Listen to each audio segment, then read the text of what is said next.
Hello, Catherine, or Kath as you go by. Could you introduce yourself and tell us what you do?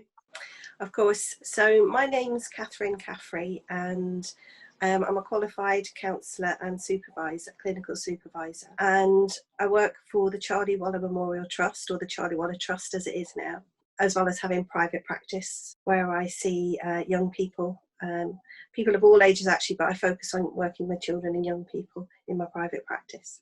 Okay, so you're a counsellor, you're a supervisor, and you're a mental health trainer. Could you tell me more about what the Charlie Waller Trust does for young people? So the trust was set up by a family who lost their son to suicide.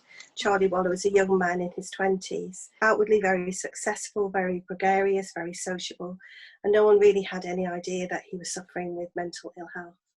It was a great shock to the family when he died by suicide. So in his honour, in his memory, they decided to create the trust, and at its heart, it's to promote mental good health, to encourage people to talk about it when they're not feeling great, to have just like an open and honest discussion around feeling unwell or feeling suicidal where there's no judgment, and to be able to give people techniques and signpost them so they know what to do if they're feeling that way.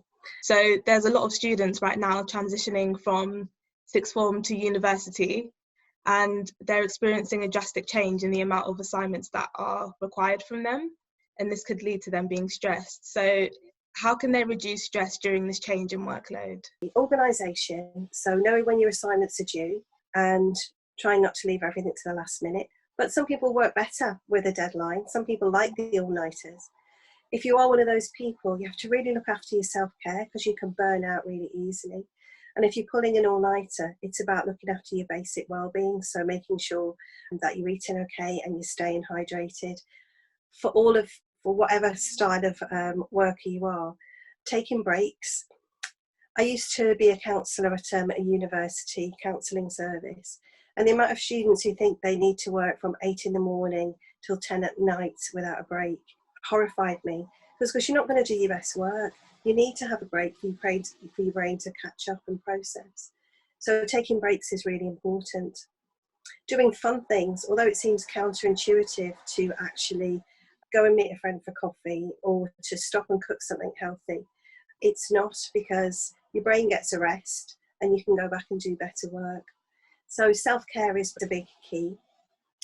Secondly, if you really are struggling and you think you're not going to meet a deadline, rather than putting your head in the sand and not doing anything about it, contact your staff, contact your academic staff and say, look, I might not meet the deadline. Is there any way I can have an extension?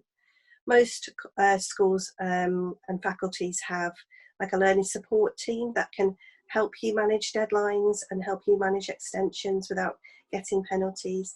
And that can just take some of the pressure off. Even if you don't need the extension, it's handy to know that it's there. Yeah. And of course, if the staff know that you're struggling, they can help you. But if they don't know, if you just, don't keep it all in here, it's going to make you feel worse. But of course, there's nothing they can do about it. Mm. So being open and honest about any struggles that you have is really important. So self-care, being open and honest, and not burying your head in the sand. I think they would be my top tips. So during the pandemic, a lot of students have lost their energy, especially when it comes to doing university work.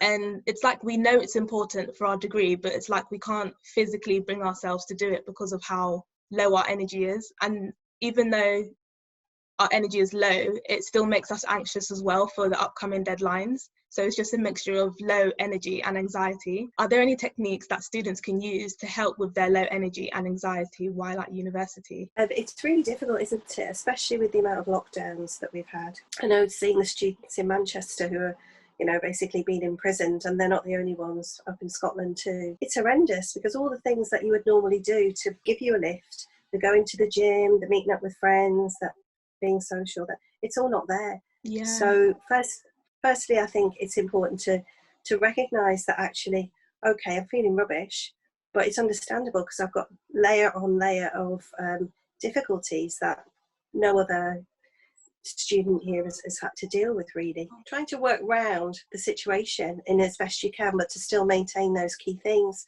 So for well-being, you need to do some exercise, And although it seems counterintuitive because you've got no energy and you don't feel like it, actually having a bit of a dance about your room, or doing a bit of yoga, or if you're in a shared house, maybe, you know, doing some keep fit together or something like that, can actually build your energy levels up. And if you can do it with friends, then it's a social occasion too, so that can really help. Maintaining your diet is really important. So easy just to comfort eat. We're all guilty of it, you know, carbohydrate fest of crisps and biscuits and what have you. But that really reduces, although it's delicious, it really reduces your energy levels. So to try and get fruit and veggies in there, it's, you know, it's common sense, but it really does make a difference with your energy levels. Staying hydrated is important. When you are dehydrated, you're not going to be, your brain's not going to be at a good capacity. Sleep is really important, so that's the fourth one. Sleeping patterns can really sort of go awry. When you're feeling anxious, you can stay up all night overthinking things. So really think about, sort of go online and see what advice there is around sleep and getting good rest. And being social, as I've mentioned, it's not so bad if you're in a shared house with people you like. Not everybody is. So it's about thinking, well, okay, I need to schedule in some video chats with friends from home, or friends in a different flat, or with family, just so that you have that social contact. And even though your workload is high, finding time to do these things will make you more productive when you come to do your work. So I hope that helps.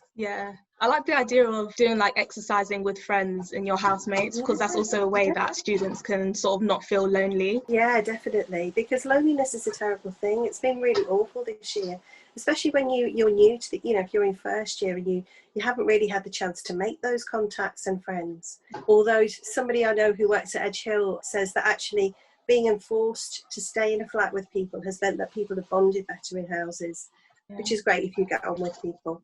But yeah, doing things, so even cooking together, or you know, having board game nights together. There are lots of things you can do to kind of reduce that that sort of isolation and feeling lonely.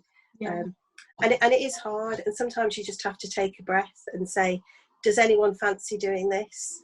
You know, people will say yes or no, but at least you're giving yourself the opportunities. Final question. I'm a perfectionist, and I put a lot of pressure on myself to do well at university. And I'm sure other students also feel this way, especially since it seems difficult trying to strive for good grades while transitioning from face-to-face learning to online learning.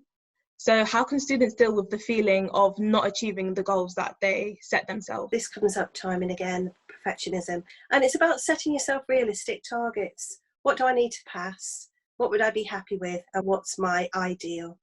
So if you reach your ideal, that's fantastic. But if you pass, that's brilliant.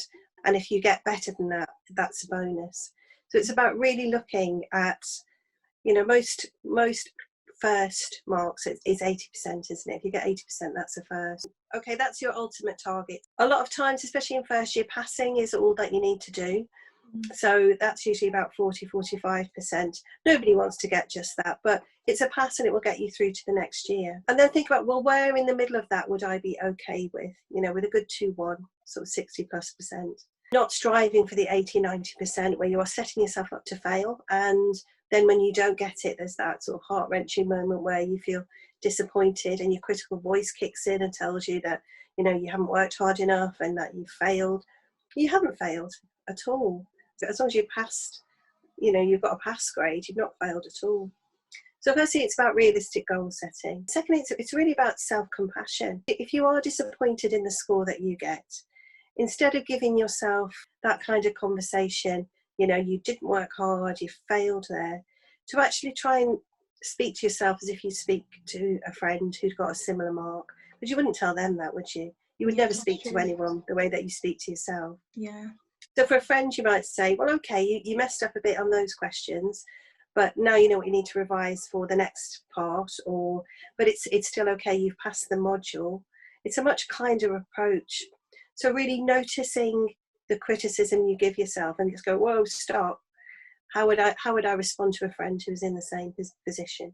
And it's just being a lot kinder to yourself. And also rewarding yourself, you know, if you've done okay, whatever your reward is, whether it's cake, whether it's a walk in the park, whether it's putting your favourite song on and having a dance around your room. Celebrate your achievements. Yeah. I think it's really important.